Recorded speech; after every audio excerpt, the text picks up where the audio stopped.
ဟုတ်ပါတယ်ဒါလည်းမန္တလေးရပါပဲဒီနေ့ကတော့မန္တလေးမှာစခုံရတာကောင်းကောင်းနဲ့တခြားရှမ်းတုပ်ရိုးရစာတွေခရုချက်တွေဖတ်ထုတ်အိုးကတ်တွေအမဲဆွပြုတ်တွေစုံနေအောင်စားလို့ရတယ်လာရှိုးတောင်ပြတန်းဆိုတဲ့ဆိုင်လေးကိုညီနဲ့တူတူသွားကြရအောင်ပါဒီဆိုင်လေးကဈေးလည်းများတယ်ပိုးရှင်းလည်းနည်းတယ်ဆိုပေမဲ့သူ့ရဲ့အရသာနဲ့မီနူးစုံတာလေးတွေကိုသဘောကျလို့ညီပါစားရမှန်းမသိရင်တော်တော်စားဖြစ်တဲ့ဆိုင်တွေထဲကတစ်ဆိုင်ဖြစ်ပါတယ်။တော့လေညီတို့မီနူးတွေကတော်တော်စုံနေသိလားစခုံဆိုရင်ပုံမှန်တိုင်းမဲ့ညီတို့အခါရှိမယ်အချင်ရှိမယ်အခါလည်းညီစားဘူးရယ်သူကလို့ရင်အေးရယ်ပေါ့နော်သူအခါရဲ့ပုံစံကလေဒါပေမဲ့များတော့အပြင်ကိုကချစ်ချင်းဆက်ဆက်ကြိုက်တယ်ဆိုရင်တော့ဒီတံပရာလို့ခေါ်တဲ့စခုံအချင်ကိုပဲပို့ပြီးတော့စားဖို့ recommend ပေးတယ်အမဲရှာကင်းတို့မဲ၆ထောင်တို့တော်တော်ကိုစုံရပါတယ်စခုံတစ်ပွဲကို2000ပေးရပြီးတော့ညီတို့အမဲသားကင်ဖက်တွေမဲဥကျန်းဖက်တွေနဲ့မုံဖက်အချင်ရည်တွေပုံမှန်တိုင်းပဲပါဝင်ပါတယ်သူဒီဆိုင်ရဲ့ပြဿနာကကြတော့မုံဖက်ကလေးကနည်းနည်းလေးနည်းနေတော့ကြီးလိုက်ရင်ညီတို့ပိုရှင်းနေတယ်လို့ထင်ရတာပေါ့နော်မုံဖက်လေးကဒီထက်ပိုပြီးတော့များပေးမယ်ဆိုရင်တော့ပေးရတာပိုတန်မယ်ပြီးတော့ကြည့်ရတာပိုလှမယ်လို့ခံစားရတယ်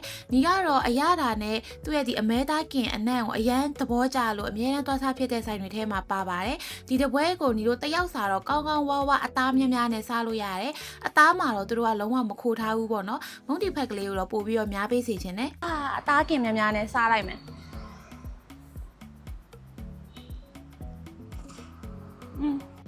သူ့ရဲ့အမဲသားကင်ကအရန်မွေးရအဲ့လိုစမိုကီနဲ့ပေါ့နော်ညီတို့ဒီမီးသွေးနဲ့ကင်ထားတာဖြစ်တဲ့အတွက်စမုံနဲ့မွေးလေးနဲ့လေအရန်ကောင်းတော့သူ့ရဲ့ဖတ်ထုတ်ကလေးကိုညီကစိတ်ဝင်စားနေတာဒီမှာကြည့်လိုက်သူ့ဖတ်ထုတ်ကလေးကလေဖတ်ထုတ်အိုကတ်ဆိုမှညီတို့အဲ့လို6ကြီးမဟုတ်ဆိုအီကလေးပေါ့နော်ဒီလိုမျိုးလေးကိုညီကကြိုက်တယ်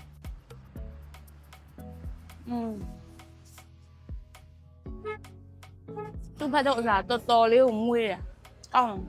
သူကမဲဆွပြုတ်ကနိုးဒီမှာအမဲအယိုးနုလေးတွေအကျော်တွေအသားတွေအစုံအကုန်ပါပါတယ်။အိုးမွေးချိုနေရပဲ။အမဲဆွပြုတ်ပွဲကြီးတစ်ပွဲဆိုရင်လည်းညီတို့2000ပေးရပါတယ်။ဆွပြုတ်လေးမြည်ကြည့်ကြရအောင်နော်။ဆွပြုတ်ကဒီလိုအကျော်လေးတွေပါတယ်။အဲ့အကျော်လေးတွေကနူးဣနေဖို့အရေးကြီးတယ်ဆိုတော့နူးမနူးစားကြည့်မယ်။တဲ့ပျော်စင်းတော့ပဲ။ဒီအမဲဆွပြုတ်ကဒါနေကစခုံကိုဆက်ကလေးစားတာဆိုတော့အမဲဆွပြုတ်ကိုအချိုလေးပဲတောက်လိုက်တာပေါ့နော်ချင်းဆက်လေးလုပ်ပြီးတောက်ချင်တယ်ဆိုတော့လည်းငရုတ်တီထောင်းလေးတွေတံမြာတီးလေးတွေထည့်ပြီးတော့တောက်လို့ရပါတယ်။ညီကတော့ဒီလိုမျိုးဆွပြုတ်တွေကိုလေအချိုတိုင်းလေးသူ့ရဲ့အသားရဲ့အသက်ကလေးအသားရတာလေးချိုလေးကိုခံစားပြီးတော့တောက်ရတာပိုပြီးတော့ကြိုက်တယ်။ကဲဒီနေ့ညီစားပြသွားတဲ့ဆိုင်လေးကတော့မန္တလေးမြို့တစ်ပန်း56နဲ့